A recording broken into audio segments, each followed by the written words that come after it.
Miami Heat Nation, what is going on? So, in today's video, we got tons of Miami Heat news coming out today. And I will say, we do got some good news. Even though we're on a 10-game losing streak, we do got some good news. And there's a chance that the Miami Heat could land the #1 pick. Also, in today's video, we're going to talk about some players that I think the Miami Heat should look at, draft, and all that good stuff. So, if you guys enjoy Miami Heat content, definitely keep smashing that subscribe button, liking, commenting, subscribing, all that good stuff. Guys, I appreciate y'all so much.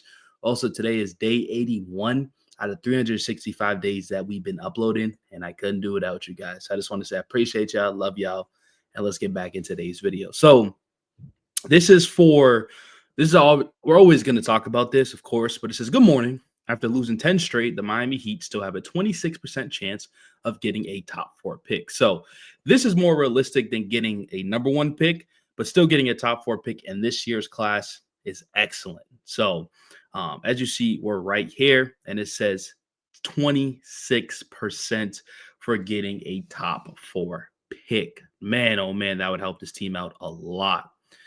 Before we get to that, but there's this thing that came out right here. It says top 8 lottery pick, 26% at top 4, and a 6% chance of landing a #1 pick.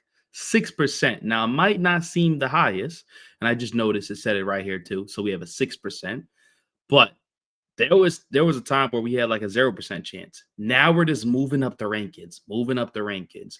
And this doesn't necessarily mean the Wizards and Utah and Charlotte are going to get the top pick. Just because you have the highest rating doesn't mean it. It happened plenty of times when the balls drop for the lottery the wrong way.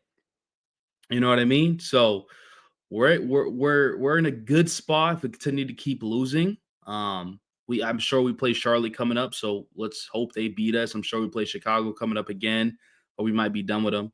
No, actually, we should be playing Toronto soon. We'll see what happens with that. But dude, this is really good news. Either way, top 4 pick or one top 1, that's great. And if you guys are not familiar with the draft class, I'm going to show you a little preview because it's definitely worth it. So obviously the Cooper Flag, everybody knows about Cooper Flag, but Dylan Harper has been absolutely amazing. VJ Edgecombe, Ace Bailey, Trey Johnson, Jeremiah Fairs is moving up on boards. Jace Richardson, Boogie Flan, Igor Demon. You got a shooter right here who's really good. Ian Jackson, Lamb McNeely. I mean, there's some good players. There's really good players. Noah, that's a big right there. Can't say his name, of course, but there's definitely some guys where we could look at and be like, okay, they could possibly turn the franchise around. Now, one guy that I'm looking at right now that I personally want if we land like a top 4 pick is Jeremiah Fairs. So if you see right here, Jeremiah Fairs, 6'3", 185, point guard from Oklahoma. We all know the Miami Heat desperately need a point guard. Desperately. I mean, we haven't had a starting point guard and since Goran Dragic days, for real, a legit point guard. Terry Rozier been awful. So this is kind of the scouting report right here. He was averaging close to 17 points a game, 4 rebounds, 4 assists, 1.6 steals in 30 minutes. His strength is his drive game. Fears is who's difficult to read. I don't want to read that.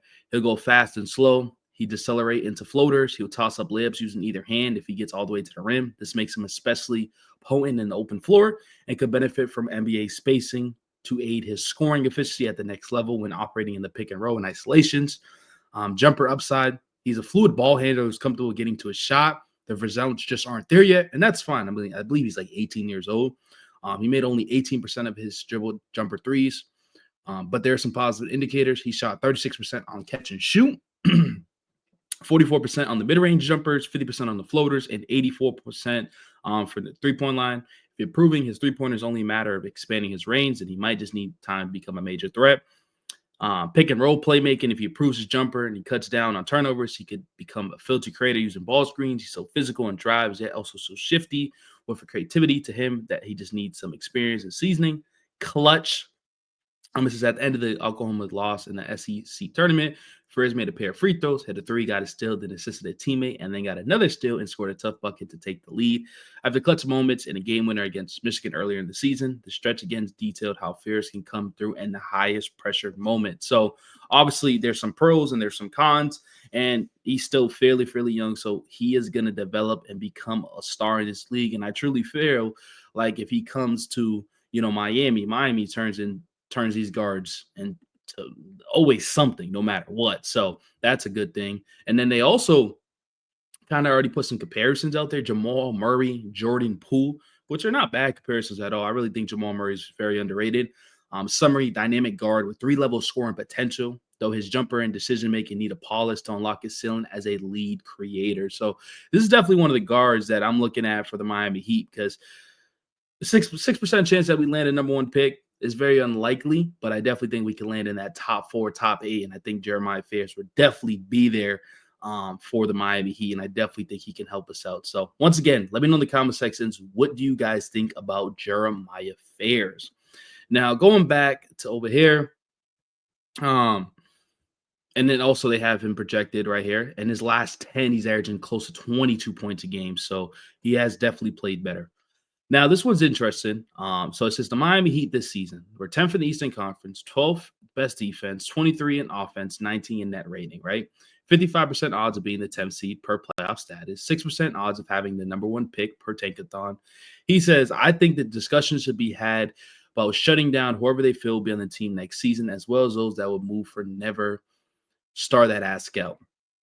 So pretty much what he's indicating is that should the Miami Heat start resting players, benching players for the upcoming season? Because the position we're in, it doesn't really matter. Like, we're going to be in a play-in, but probably won't make the playoffs and this and that, which is interesting, right? Because you can look at it two things. We all know the Miami Heat necessarily don't tank. Now, when you're resting players, that's technically tanking. And I just don't see the Miami Heat doing that at all. But we're in a weird position. We're in a 10-game losing streak. This hasn't happened since, 2008? So we'll see what happens, but definitely a good question for you guys to answer in the comment sections. Are you willing to shut down these players? Now, Twitter always makes me laugh, and somehow this got like kind of motion, 11,000 like views and stuff. But this dude says Miami could easily trade Bam to OKC for the pick plus other assets and immediately course correct their organization. It's the best thing for them and Bam. And this is why sometimes, like, when you look at it, like, I just don't listen to Twitter. Like, Twitter just says the craziest things. And then, like, when you actually look at the comments, it says I heart Carson and 4 first-round picks. So, like, they're actually like invested into this Bam thing. Like, Bam ain't going to OKC. Let's just stop it. But let me know what you guys think about that. And then lastly, of course, it says after pursuing a trade for Kevin Durant last month, the Heat will be a team to closely monitor. If the Suns make him available again this summer, which they will, they could build a potentially appealing package around Wiggins, Jaime, Jovic, and multiple first-round picks. Sounds good. At this point, I'm not worried about Kevin Durant. I'm worried about this draft. And then we can worry about Kevin Durant. But yeah, man, let me know what you guys think. If you guys enjoy my content, once again, keep liking, keep sharing, keep subscribing. Today is officially day 81 out of 365 days. And once again, I couldn't do without y'all. So I love y'all, and I'm out. Peace, peace, peace. And